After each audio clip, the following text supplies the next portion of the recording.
often see international trade and immigration as a way that foreigners take advantage of us.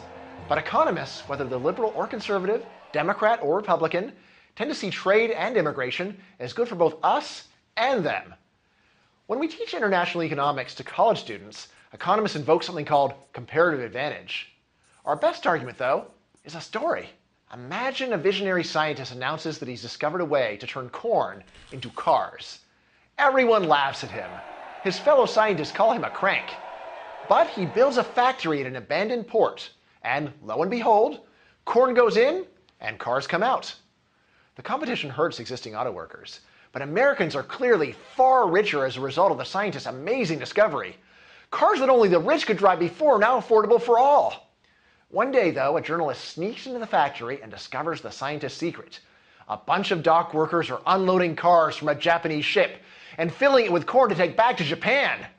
He snaps some pictures and frantically writes an expose. The next day's headline reads, "Corn-made cars, a fraud."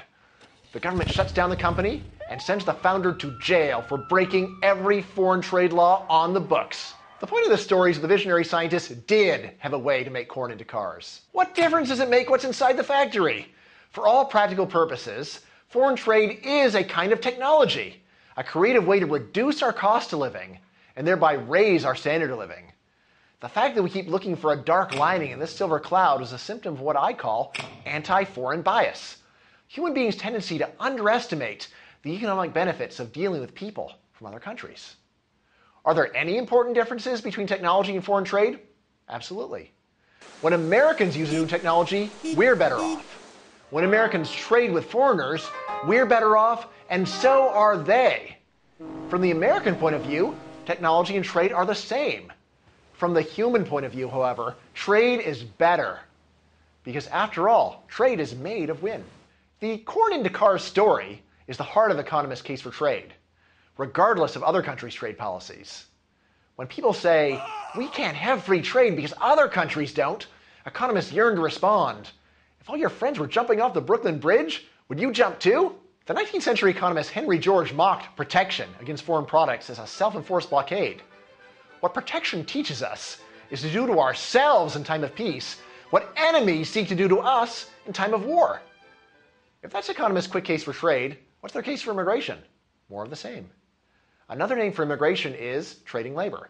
And as we've seen, trade is just a technology. If a company invented a self-driving lawnmower, Americans would rejoice.